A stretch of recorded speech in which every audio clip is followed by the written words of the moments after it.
You know, there are shows we watch, and then there are the ones that stay with us. Not just because they were good, but because they felt true. Little House on the Prairie was one of those shows.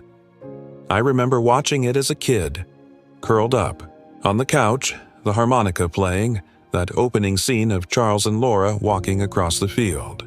And something about it just settled me. It wasn't flashy.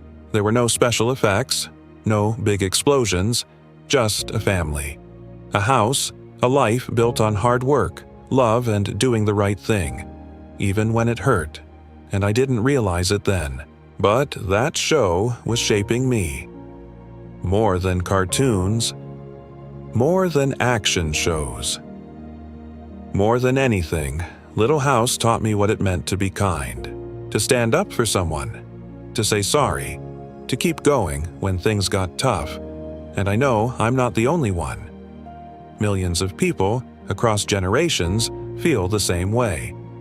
Because Little House wasn't just a TV show, it was a home. And even though the final episode aired over 40 years ago, its legacy isn't fading. If anything, it's stronger than ever. So today, I want to talk about that legacy. Not just what the show was, but what it became. In our hearts, in our families, in the world.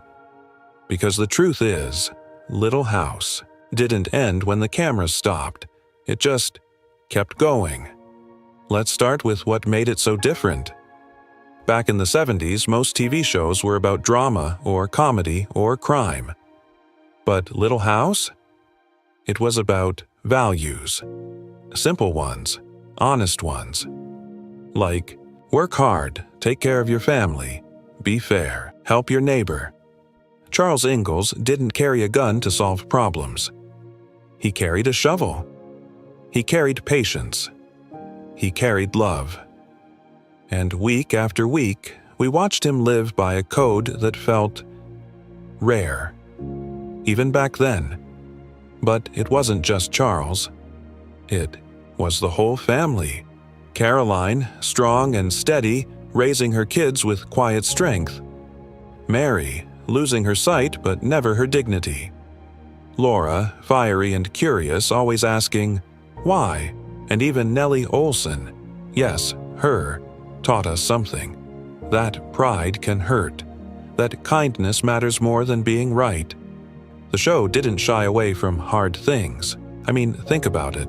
They dealt with blindness, deafness, poverty, racism, terminal, illness, and they didn't treat these like side stories. They gave them full episodes. Real emotion, real pain. I still remember watching I'll Be Waving As You Drive Away, the one about the little girl dying of cancer. I was young.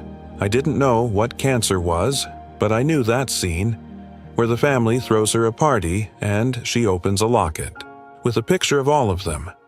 Broke my heart, and it wasn't just sad, it was beautiful, because it showed that even in loss, there's love, and that stuck with me. For years. Maybe that's why so many people say, that show raised me. Because it did, it really did, and a big part of that was Michael Landon. Now, we all know him as Charles Ingalls. But behind the scenes, he was the heart and soul of the whole thing. He didn't just act, he directed, he produced. He wrote many of the episodes, especially the tough ones, and he fought for them. The network didn't always want to do an episode about a blind child, or a deaf boy, or a town divided by hate. But Landon said, "We're doing it," because he believed TV could do more than entertain. It could teach and heal. I read once that a little girl wrote to him. She was in a wheelchair, and she felt like her life was over. So Landon showed up at her hospital, in character, as Charles Ingalls. He sat with her, talked to her, told her she was brave. And that moment, it changed her life. That's not just a celebrity being nice, that's someone who truly believed in the message of the show, and he lived it. Even in the final years, when he knew the show was ending, He didn't go out with a flashy finale. He did The Last Farewell, where the whole town burns down to protest a corrupt land baron. No one wins, but they stand together, and Charles says, "Some things are worth losing for." That line?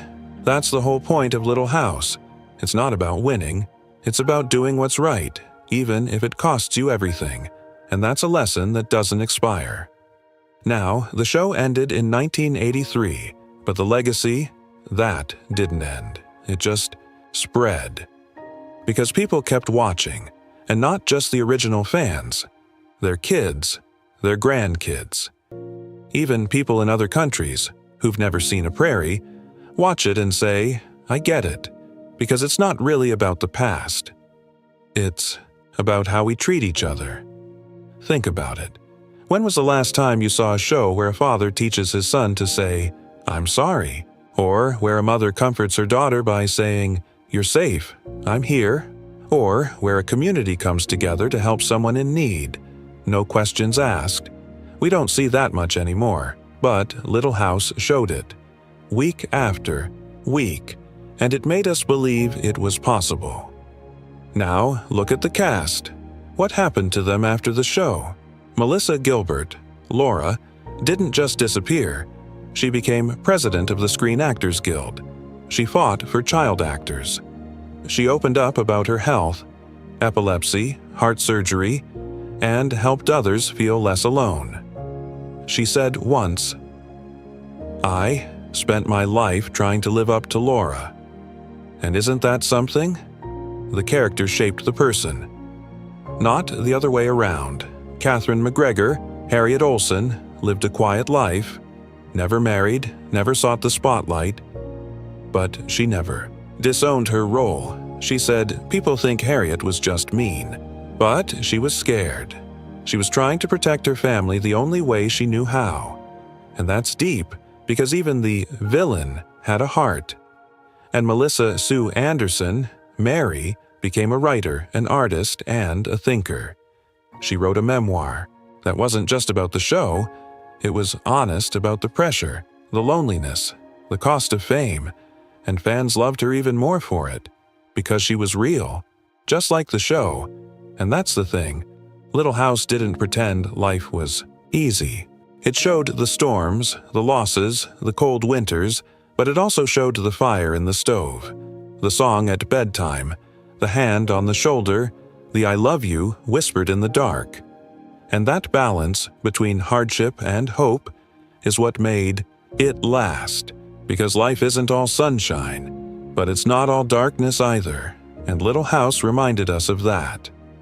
Now, today, you'll find parents playing episodes for their kids, teachers using it in classrooms, adults rewatching it when they're stressed or sad, and fans writing letters, actual letters, to the cast, saying, "Thank you.